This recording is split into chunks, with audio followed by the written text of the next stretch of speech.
some of the most wicked people had some of the most righteous children. And we talked about Durra radiallahu anha bint Abi Lahab. And what's, subhanAllah, very beautiful when you read about Medina is that the children of the chief hypocrites, Abdullah ibn Ubay bin Salul, his children were righteous Muslims. His children were devoted followers of the Prophet ﷺ. So here you have Abdullah ibn Ubay bin Salul, and he is trying to do everything in his power to dismantle the ummah of the Prophet ﷺ, to undermine the Prophet ﷺ, to stop Islam, all for his seat of power, right? And in his own home, Allah subhanahu wa ta'ala brought guidance to his children.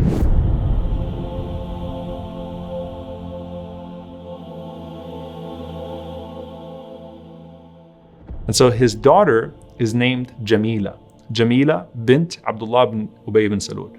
And his daughter is married to a man by the name of Hanzala radiallahu ta'ala anhu ibn Abi Amr. Hanzala ibn Abi Amr. Now this Hanzala is not the same as the Hanzala that is in the famous narration about the angel shaking your hands in the street. Okay, so this is a different Hanzala radiallahu ta'ala anhu. Hanzala was a young man in Medina who embraced Islam, and his father is not like the father of Jabir, right? So the father of Jabir, righteous companion, elderly companion of the Prophet ﷺ. His father actually went to Mecca to join the enemies of the Prophet ﷺ. So Abi Amr went to Mecca to help the kuffar of Mecca against his own people in Medina because of his hatred of faith. Hanzala radiallahu ta'ala anhu instead became a righteous Muslim. And imagine the situation of this young man. His wedding day was the day before Uhud.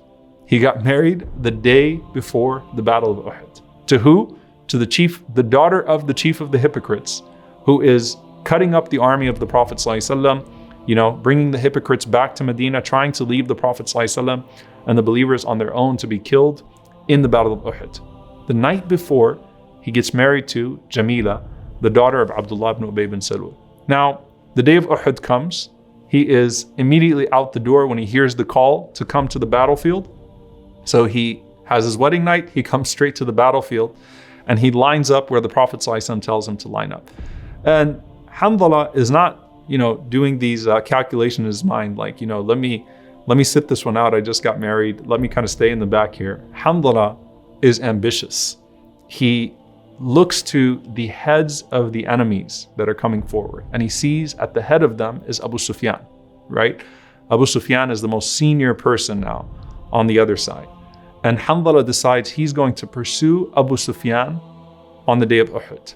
So as the battle starts, Hanzala goes forward, and he's able to even knock Abu Sufyan off of his horse. Now, subhanAllah, mercy to Abu Sufyan, that Allah subhanahu wa ta'ala would instead bless him with guidance later on in his life, and he would die fighting on the side of the Muslims. But he was about to die right there. Hanzala knocks him off of his horse, and as Hanzala is about to strike him, he had no horse, he was a foot soldier, he got him off of his horse. As he's about to strike him, a man by the name of Shaddad ibn Aswad comes to him and stabs him from behind.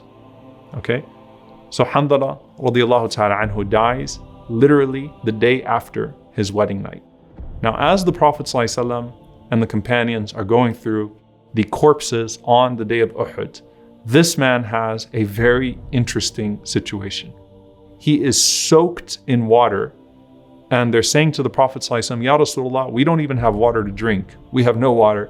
But Hanzala radiallahu ta'ala anhu looks like he just took a bath.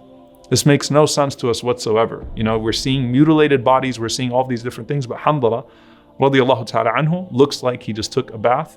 And the Prophet ﷺ said, subhanAllah, تُغَسِّلُهُ الْمَلَائِكَ عَلَى طِبَاقٍ مِّن فِضَّةٍ بَيْنَ السَّمَاءِ وَالْأَرْضِ. That he is being washed by the angels between the heavens and the earth. His ghusl is being done by the malaika. The angels are bathing your companion on this special tub between the heavens and the earth. So even the Prophet ﷺ is amazed by this sight. And Rasulullah ﷺ says, ask his family what happened. And they go to Jamila and they say that, subhanAllah, it was the wedding night and they were intimate. And when he heard the call in the morning, he was so quick to the battlefield that he didn't even do ghusl. He didn't take his shower in the morning to answer the call of the Prophet ﷺ quickly. And Allah subhanahu wa ta'ala instead made it so that the angels were doing his ghusl. And so he becomes known as, famously, Ghasil al-Malaika. His nickname amongst the Sahaba is Ghasil al-Malaika, the one who was washed by the angels. On top of that, from that one night that he was with his wife, Allah subhanahu wa ta'ala blessed him with a son. So she realizes sometime after Uhud that she's pregnant, and she gives birth to his one son that would survive him from, subhanAllah, this one night of marriage.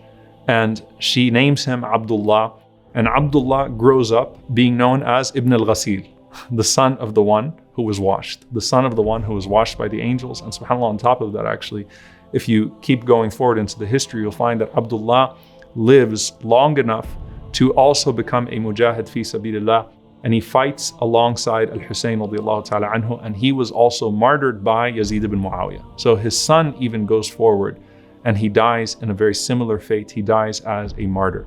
So you see this incident, and the scholars say, it's not just the fact that ghusl was done for him as a virtue.